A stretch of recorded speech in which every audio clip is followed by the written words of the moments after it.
الحمد لله وكفى وسلام على عباده الذين اصطفى أما بعد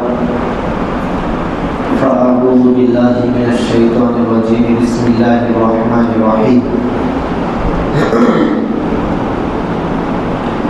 وإذ واعدنا موسى 40 ليلة ثم اتخذتم العجل من بعده وأنتم ظالمون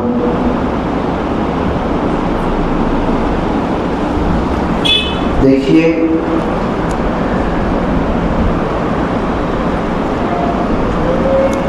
چند آیتوں سے اللہ رب العزت نے بنی اسرائیل کسے کہتے ہیں؟ حضرت یعقوب علیہ السلام کی اولاد کو، حضرت موسیٰ علیہ السلام کی امت کو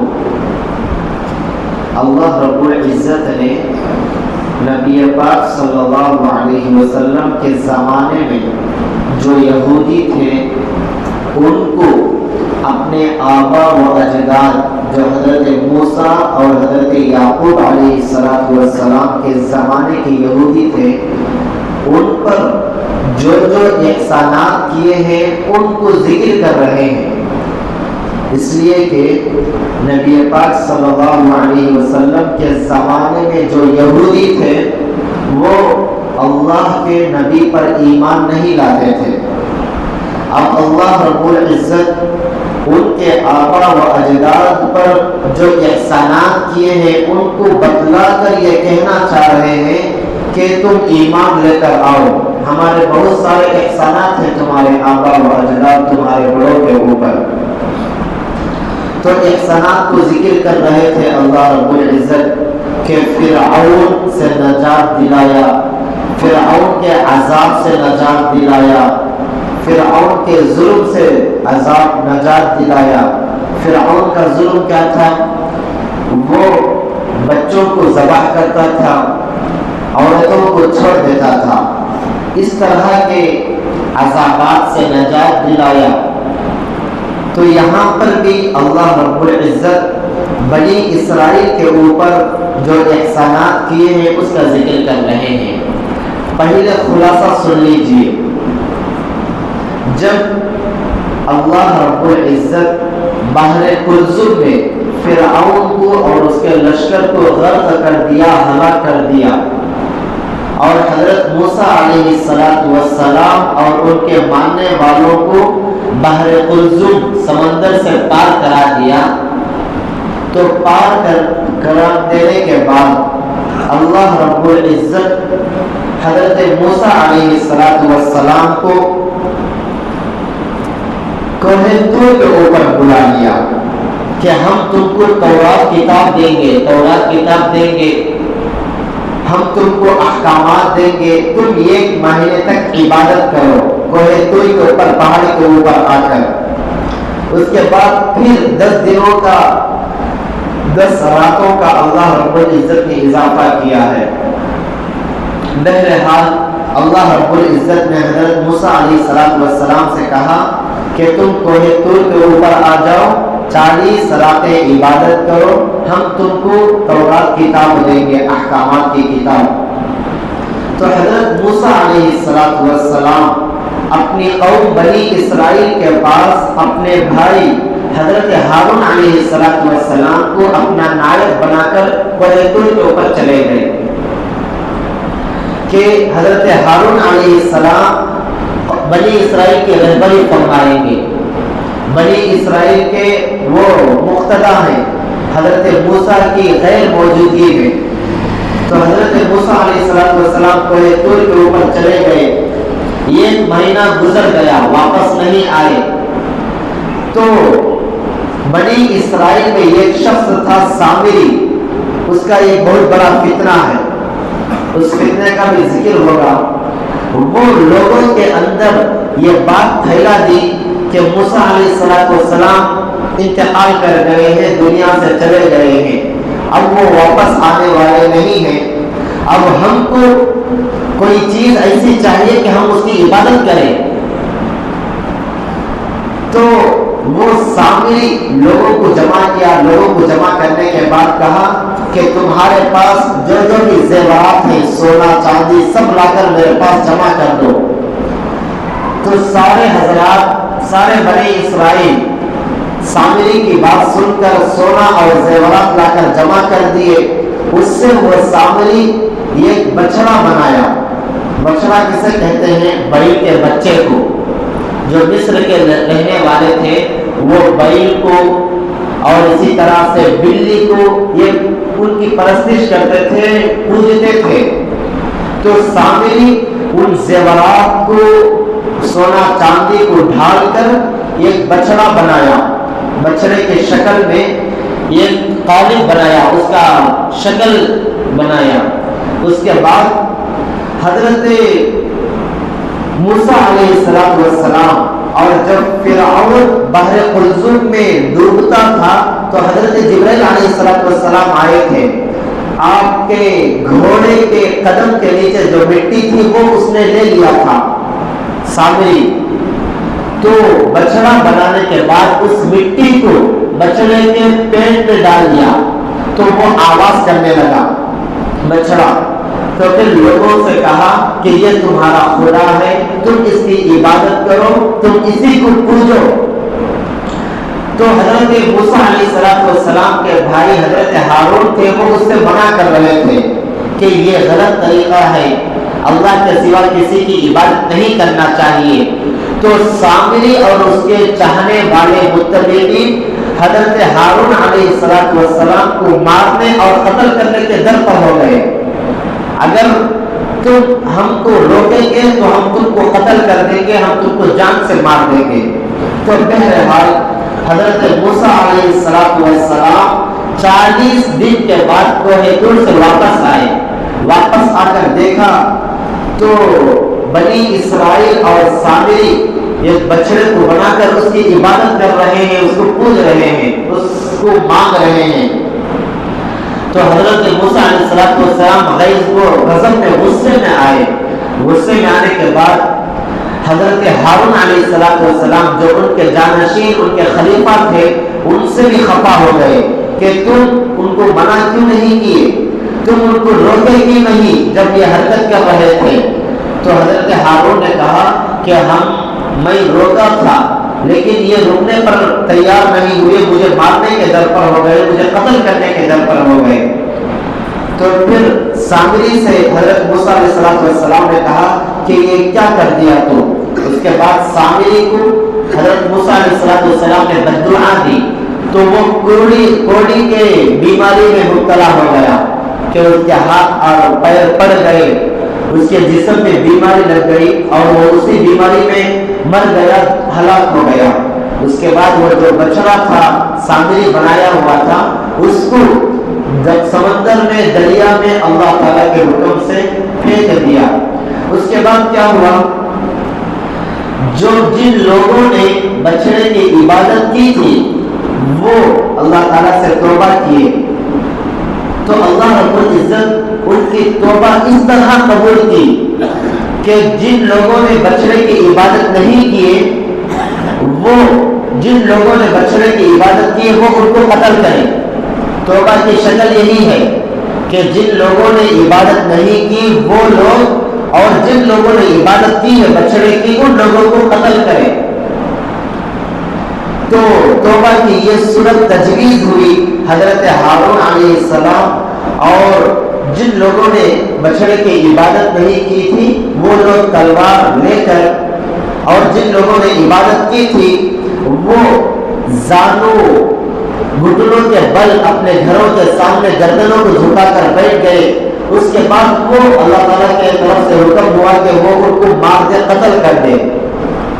تو جن لوگوں کو قتل کر رہے تھے اور جو لوگ قتل کر رہے تھے ان دونوں میں آپس میں رشتہ داریاں بھی تھی کہ سامنے جو قتل ہو رہے تھے وہ چاچا تھے، بھتیجے تھے، بھانجے تھے، کسی کی ماں تھی. تو جو قتل کرنے والے تھے ان کے ہاتھ رک گئے شفقت کی وجہ سے. تو اللہ رب العزت کی طرف سے ایک ہوا چلی، وہ ہوا جب چلی تو قتل کرنے والوں کے آنکھوں کے اوپر سیاہی چھا گئی، اندھیرا چھا گیا، تو اس اندھیرے میں وہ لوگ قتل کرنے لگے، شام سے لے کر صبح تک قتل کرے، قتل کیے۔ کتابوں میں لکھا ہوا ہے، مفسرین کرام میں لکھا ہوا ہے 70,000 آدمیوں کو قتل کیے، 70,000 آدمیوں کو قتل ہوئے ایک رات میں۔ تو پھر بعد میں جو بنی اسرائیل کے چھوٹے بچے تھے، جو مائیں تھی، وہ حضرت موسیٰ علیہ السلام کے سامنے آ کر عرض کرنے لگی کہ اللہ تعالیٰ سے دعا کیجئے، اللہ تعالیٰ سے رحم کی دعا کیجئے۔ تو حضرت موسیٰ علیہ السلام کو بھی رحم آیا کہ اتنے چھوٹے بچے اور مائیں مذکورات آ کر دعا کے لیے کہہ رہی ہے، تو حضرت موسیٰ علیہ السلام بھی برہنہ سر، ننگے سر اللہ تعالیٰ سے دعا کی کہ اللہ ان کو معاف کر دے۔ تو اللہ تعالیٰ نے حضرت موسیٰ علیہ السلام کی دعا قبول فرمائی، ان لوگوں کو معاف کر دیا۔ معاف کیسے کیا؟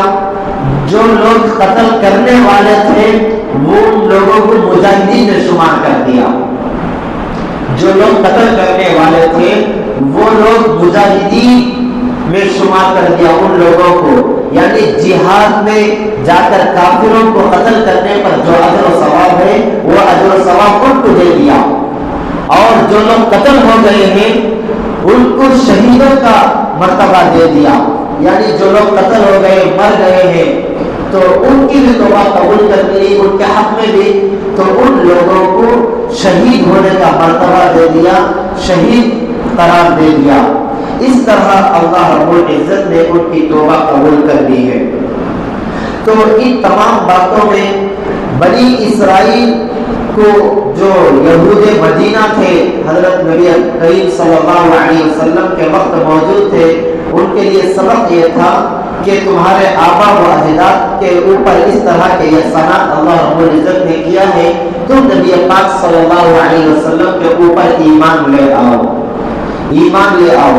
اور ہمارے لیے سبق یہ ہے کہ پچھلی امتوں میں اس طرح توبہ کے بہت سخت قوانین تھے، صرف قتل کر دینا، لیکن امت محمدیہ کے اوپر احسان اور اللہ تعالیٰ کا انعام یہ ہے کہ اگر ہم ہاتھ اٹھا کر شرمندگی کے ساتھ ندامت کے 2 آنسو بھی اگر آنکھوں سے گرا دے تو اللہ رب العزت سارے گناہوں کو معاف فرما دیتے ہیں، لیکن ان کے نزدیک توبہ کی شکل قتل تھی۔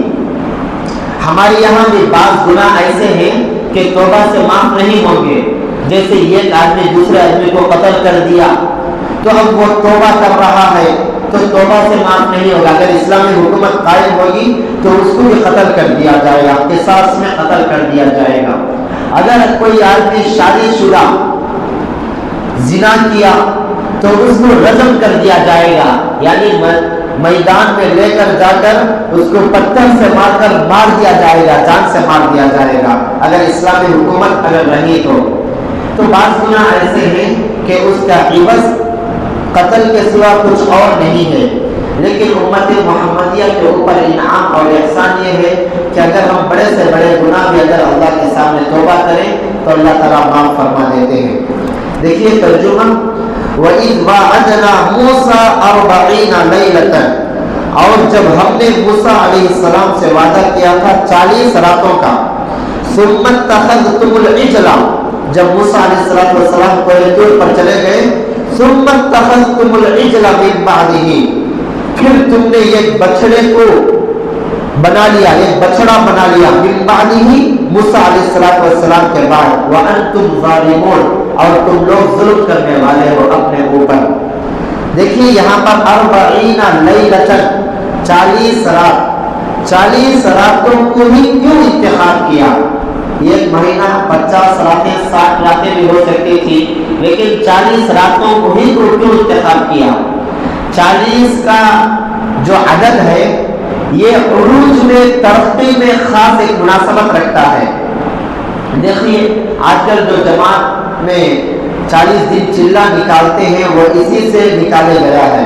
اب جو بزرگان دین ہے، جو جماعت کے بانی ہیں، وہ اسی سے نکالے ہیں۔ 40 دن اگر کوئی بندہ نکلتا ہے تو اس کی زندگی میں اچھا خاصا فرق آ جاتا ہے۔ اور اسی طرح سے حضرت آدم علیہ السلام کو اللہ رب العزت نے بنانے کا ارادہ کیا، آپ کا جو خمیر مٹی کا خمیر تیار کیا وہ بھی 40 دن میں تیار کیا۔ اور اسی طرح سے مادر رحم میں، عورت کے رحم میں جب بچے کی پیدائش، بچے کی خلقت شروع ہوتی ہے تو 40 دن تک نطفہ رہتا ہے، 40 دن کے بعد علقہ بنتا ہے، یعنی جمع ہوا خون 40 دن تک، پہلے 40 دن تک نطفہ منی رہتی ہے عورت کے رحم میں، پھر 40 دن تک جمع ہوا خون علقہ جس کو کہتے ہیں جمع ہوا خون، پھر 40 دن تک مضغہ یعنی لوتھڑا، گوشت کا لوتھڑا 40 دن تک رہتا ہے، پھر اس کے بعد اللہ رب العزت اس میں روح پھونکتے ہیں۔ تو اس سے معلوم ہوا یہ جو 40 کا عدد ہے یہ اپنی جگہ خاص مناسبت رکھتا ہے، اور انبیاء علیہ السلام کو، نبی پاک صلی اللہ علیہ وسلم کو جو نبوت ملی ہے وہ بھی 40 سال کی عمر میں ملی ہے۔ اور اسی طرح سے یہاں پر لیلۃ کا ذکر کیا، دن کا نہیں رات کا ذکر کیا۔ اس لیے کیوں ذکر کیا؟ اس لیے کہ اللہ تعالیٰ کی رحمت زیادہ تر راتوں میں ہی اترتی ہے۔ قرآن کریم میں ہے انا انزلناہ فی لیلۃ القدر، کہ ہم نے قرآن مجید کو آسمان دنیا کے اوپر لیلۃ القدر رات میں ہی اتارا ہے۔ انا انزلناہ فی لیلۃ مبارکہ، کہ برکتیں رحمتیں راتوں میں نازل کیے ہیں، اور اللہ رب العزت بھی رات کے آخری حصے میں آسمان دنیا کے اوپر رات میں ہی آتے ہیں، تو رات کا ایک خاص مقام اور مرتبہ ہے 24 گھنٹوں میں۔ تو رات میں جو عبادتیں کرتے ہیں اللہ رب العزت ان کے نزدیک بالکل قریب ہو جاتے ہیں، اس لیے جتنے فرائض کا اہتمام کرنا چاہیے راتوں میں نوافل کا اہتمام کرنا چاہیے۔ ثم عفونا عنکم من بعد ذلک، پھر ہم نے معاف کر دیا، من بعد ذلک اتنے بڑے گناہ کرنے کے بعد تم کو، یعنی جو بچڑے کی عبادت کیے، پوجا کیے، اتنے بڑے گناہ کرنے کے بعد بھی تم کو معاف کر دیا، لعلکم تشکرون، تاکہ تم احسان مانو گے۔ وَإِذْ آتَيْنَا مُوسَى الْكِتَابَ وَالْفُرْقَانَ لَعَلَّكُمْ تَهْتَدُونَ، اور جب ہم نے موسیٰ علیہ السلام کو کتاب توریت والفرقان اور فیصلہ کرنے والی چیز یعنی کتاب، اس سے تورات بھی مراد لے سکتے ہیں، لعلکم تہتدون، تاکہ تم ہدایت کے اوپر آ جاؤ۔ وَإِذْ قَالَ مُوسَى لِقَوْمِهِ، اور جب موسیٰ علیہ السلام نے اپنے قوم سے کہا اِنَّكُمْ ظَلَمْتُمْ أَنفُسَكُمْ، کہ بے شک تم نے اپنے اوپر ظلم کیا ہے۔ اب ظلم کس طرح کیا ہے؟ بِاتِّخَاذِكُمُ الْعِجْلَ، بچڑے کو معبود بنا کر، بچڑے کو بنا کر، فَتُوبُوا إِلَىٰ بَارِئِكُمْ، سو اپنے رب کی طرف توجہ کرو، اپنے رب کی طرف لوٹ کر آؤ، توبہ کرو۔ فَقْتُلُوا أَنفُسَكُمْ، اپنے سے بازوں کو قتل کرو، وہی جو 70,000 آدمی ایک رات میں قتل ہوئے تھے وہی، فَقْتُلُوا أَنفُسَكُمْ ذَلِكُمْ خَيْرٌ لَكُمْ، وہ تمہارے لیے تمہارے رب کے نزدیک بہتر ہے، ذَلِكُمْ خَيْرٌ لَكُمْ عِنْدَ بَارِئِكُمْ فَتَابَ عَلَيْكُمْ، سو وہ تمہارے اوپر متوجہ ہو گیا، إِنَّهُ هُوَ التَّوَّابُ الرَّحِيمُ، یقیناً وہ بہت رحم کرنے والا، بہت معاف کرنے والا، بہت رحم کرنے والا ہے اللہ رب العزت۔